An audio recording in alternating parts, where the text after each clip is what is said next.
Halo teman-teman semua, di sini kami akan menjabarkan mengenai NIB atau nomor induk berusaha, NPWP atau nomor pokok wajib pajak, dan surat izin ekspor. Di mana hal ini untuk memenuhi tugas mata kuliah regulasi dan legalitas industri furnitur. Sebelum memasuki pembahasan, perkenalkan kami dari kelompok 1 dengan anggota tim Andara NIM A01324053, Galoh NIM A01324058, Joseph NIM A01324061, Nida NIM A01324067, Rio NIM A01324069, Sandi NIM A01324071. Berikut adalah outline yang akan nanti kami jabarkan.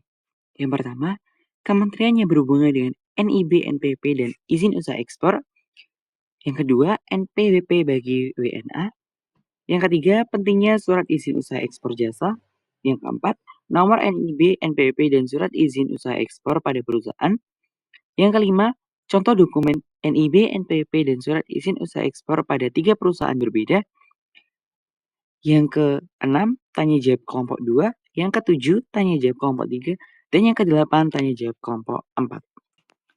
1. Kementerian yang berhubungan dengan NIB, NPWP, dan surat izin ekspor.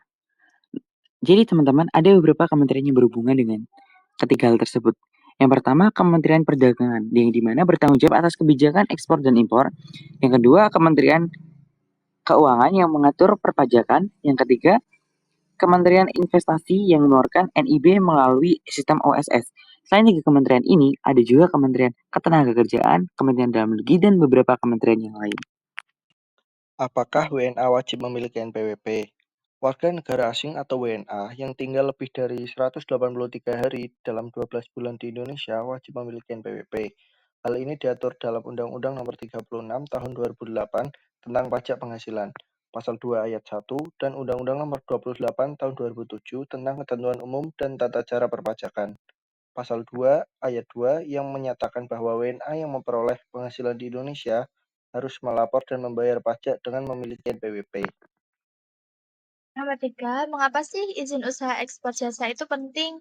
Izin usaha ekspor jasa itu penting untuk memastikan bahwa kegiatan ekspor memenuhi standar hukum dan peraturan yang berlaku untuk menjaga transparansi serta meningkatkan kepercayaan dalam perdagangan internasional.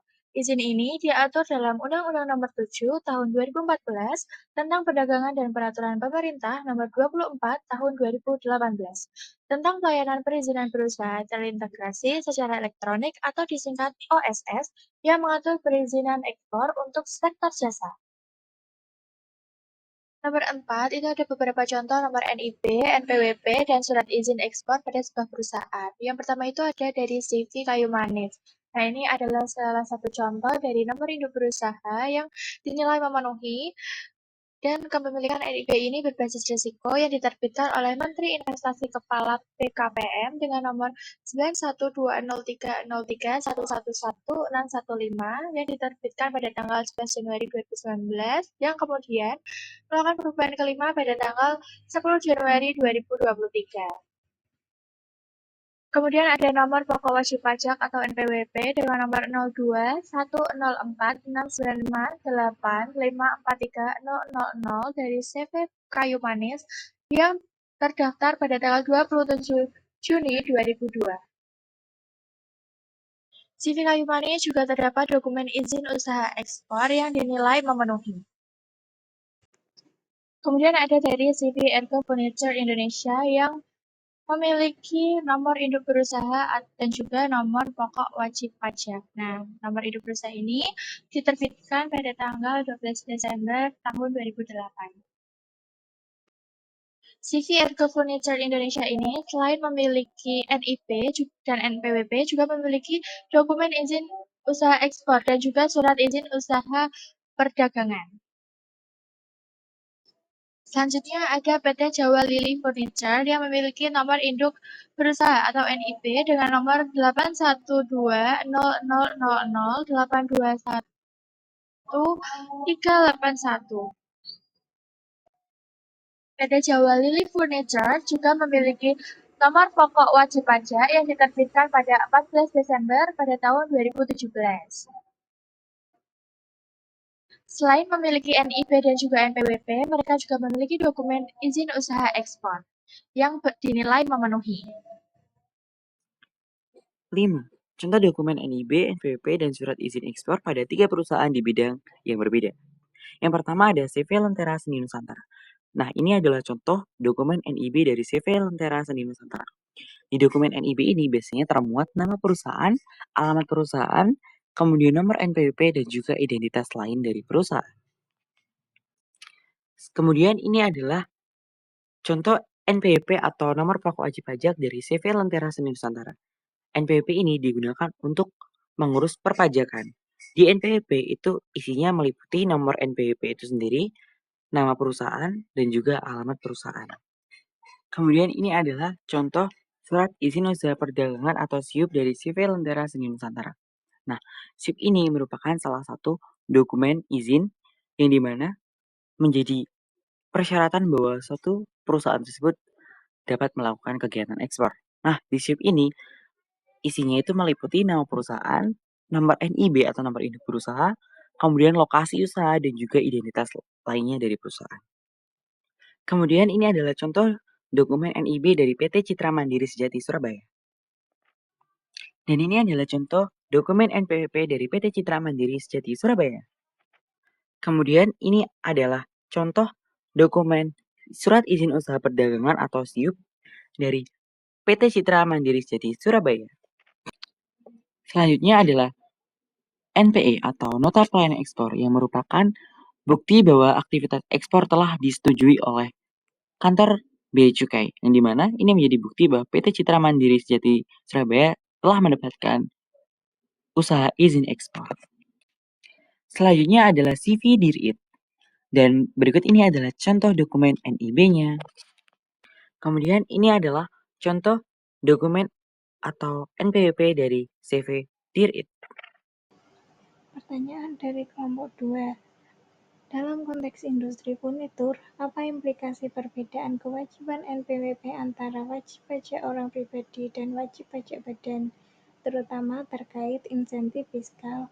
Kedua, analisis dampak penerapan Peraturan Pemerintah Nomor 5 Tahun 2021 tentang perizinan berbasis risiko pada skala usaha furnitur kecil versus usaha furnitur besar. Jawaban dari kelompok kami adalah 1. Dalam industri furnitur, WP Badan lebih mudah mendapatkan insentif fiskal seperti tax allowance dan tax holiday dibanding WPOP yang umumnya hanya memiliki PPh final UMKM 0,5% sesuai Undang-Undang PPh dan PP Nomor 23 Tahun 2018. Jawaban nomor 2. PP Nomor 5 Tahun 2021 memudahkan usaha furnitur kecil dengan cukup memiliki NIB, sedangkan usaha besar mendapatkan percepatan izin namun wajib memenuhi standar teknis, lingkungan, dan audit sesuai tingkat risiko usaha. Kemudian pertanyaan dari kelompok 3. Nomor 1, menurut sudut pandang Anda, apa tantangan terbesar yang dihadapi pelaku usaha dalam mengurus izin usaha ekspor dari kesesuaian kegiatan pemanfaatan ruang atau KKPR dan bagaimana solusi yang Anda usulkan? Pertanyaan yang kedua, apakah dasar hukum penerbitan kesesuaian kegiatan pemanfaatan ruang atau KKPR darat saat ini sudah cukup kuat dan jelas dalam menjamin ketaatan pelaku usaha? Jika tidak, apa yang sebaiknya diperbaiki? Nah, jawabannya dari kelompok kami yaitu nomor 1, tantangan izin ekspor dari kesesuaian kegiatan pemanfaatan ruang atau KKPR meliputi birokrasi rumit, sistem tidak terintegrasi, minim bimbingan, dan biaya tinggi. Solusinya digitalisasi penuh, OSS, layanan konsultasi satu pintu, serta sosialisasi regulasi sektoral. Sesuai Undang-Undang Cipta Kerja Peraturan Pemerintah Nomor 5 Tahun 2021, Undang-Undang Kepabeanan dan UU Penataan Ruang. 2. Dasar hukum kesesuaian kegiatan pemanfaatan ruang sudah kuat. Undang-Undang Penataan Ruang, Undang-Undang Cipta Kerja, Peraturan Pemerintah Nomor 21 Tahun 2021, namun masih ada masalah tumpang tindih data. Standar verifikasi tidak seragam dan pemrosesan lambat, sehingga perlu sinkronisasi data, digitalisasi Kistaru, dan penguatan pengawasan daerah. Pertanyaan dari kelompok 4. 1. Kriteria WNA yang wajib memiliki NPWP di Indonesia. Dalam sistem perpajakan Indonesia, warga negara asing atau WNA juga dapat menjadi subjek pajak apabila memenuhi kriteria tertentu. Berdasarkan Undang-Undang Nomor 36 Tahun 2008 tentang Pajak Penghasilan dan Peraturan Direktur Jenderal Pajak Nomor per 22 PJ 2013. Seorang WNA diwajibkan memiliki nomor pokok wajib pajak atau NPWP apabila mereka memiliki penghasilan yang bersumber dari Indonesia. Kriteria utama WNA wajib memiliki NPWP adalah apabila mereka menetap di Indonesia lebih dari 183 hari dalam jangka waktu 12 bulan, atau memiliki pusat kegiatan ekonomi di Indonesia. Selain itu, WNA yang tidak tinggal tetap, tetapi memperoleh penghasilan dari Indonesia, seperti hasil pekerjaan, usaha, atau investasi juga diwajibkan mendaftarkan diri untuk mendapatkan NPWP. Kewajiban ini bertujuan agar setiap individu yang memperoleh manfaat ekonomi dari wilayah Indonesia dapat memenuhi kewajiban perpajakan sebagaimana diatur dalam perundang-undangan. Dengan demikian, status tinggal dan sumber penghasilan menjadi faktor penentu utama dalam penetapan kewajiban NPWP bagi WNA atau warga negara asing. 2. Pentingnya integrasi data antara NIP dan NPWP dalam sistem OSS. Integrasi data antara nomor induk berusaha atau NIP dan nomor pokok wajib pajak atau NPWP dalam sistem Online Single Submission atau OSS merupakan langkah krusial dalam meningkatkan efisiensi dan transparansi administrasi perizinan usaha di Indonesia. Menurut Peraturan Pemerintah Nomor 5 Tahun 2021 tentang penyelenggaraan perizinan berbasis risiko, NIP berfungsi tidak hanya sebagai identitas usaha, tetapi juga sebagai bukti registrasi di berbagai instansi, termasuk Direktorat Jenderal Pajak.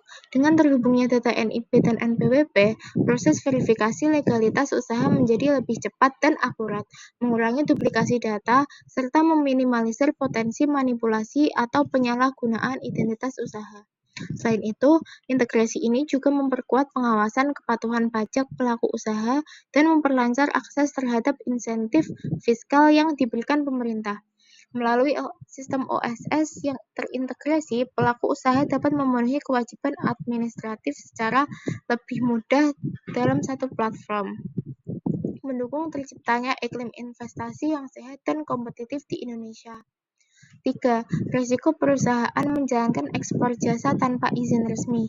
Dalam dunia bisnis internasional, izin ekspor tidak hanya menjadi persyaratan administratif, tetapi juga merupakan bentuk perlindungan hukum bagi pelaku usaha. Jika sebuah perusahaan menjalankan ekspor jasa tanpa memiliki izin resmi, maka perusahaan tersebut akan menghadapi berbagai risiko serius. Salah satu risiko utamanya adalah sanksi administratif hingga pidana, sebagaimana diatur dalam Undang-Undang Nomor 17 Tahun 2006 tentang perubahan atas UU Nomor 10 Tahun 1995 tentang kepabeanan. Tanpa izin resmi, ekspor dianggap ilegal, sehingga dapat dikenakan denda besar, penyitaan aset, bahkan penghentian operasional usaha. Selain itu, dari sisi bisnis, perusahaan akan kehilangan kepercayaan dari mitra luar negeri karena tidak dapat menunjukkan dokumen legalitas yang sah. Hal ini berdampak buruk pada reputasi perusahaan di pasar internasional dan berpotensi menyebabkan pemutusan kontrak atau gugatan hukum dari pihak ketiga. Risiko lain yang muncul adalah terbatasnya akses terhadap fasilitas atau insentif ekspor dari pemerintah, seperti fasilitas fiskal, kemudahan prosedural, atau dukungan promosi perdagangan internasional. Karena itu, kepemilikan izin ekspor jasa menjadi faktor penting untuk memastikan kegiatan ekspor berjalan aman dan lancar. Jadi, kesimpulannya, legalitas usaha melalui NIB, NPWP, dan izin usaha ekspor sangat penting untuk menjamin keberlangsungan dan kredibilitas bisnis di Indonesia. Ketiga dokumen ini tidak hanya menjadi syarat administratif, tetapi juga bukti kepatuhan hukum dan akses terhadap intensif serta pasar global. Sistem OSS mempermudah proses perizinan, meskipun pelaku usaha masih menghadapi tantangan birokrasi dan biaya sertifikasi. Regulasi berbasis risiko memberi kemudahan bagi UMKM, namun menuntut kepatuhan lebih bagi usaha besar. Kolaborasi antar kementerian dan peningkatan sistem integrasi sangat berpengaruh untuk mendukung iklim usaha yang sehat dan juga berkelanjutan. Selanjutnya memasuki bagian saran. Yang pertama, pemerintah perlu terus menyempurnakan sistem OSS agar semakin efisien, transparan, dan mudah diakses oleh seluruh pelaku usaha, terutama UMKM. Yang kedua, pelaku usaha diharapkan proaktif mengikuti perkembangan regulasi yang berlaku agar dapat memanfaatkan peluang dan insentif yang tersedia secara maksimal. Yang ketiga, dibutuhkan pendampingan teknis yang berkelanjutan untuk pelaku usaha kecil dalam pengurusan dokumen legalitas dan sertifikasi ekspor, sehingga mereka dapat bersaing secara global. Yang keempat, integrasi sistem antar instansi harus ditingkatkan untuk mengurangi timpang tindih birokrasi dan mempercepat penerbitan izin usaha dan dokumen legal lainnya.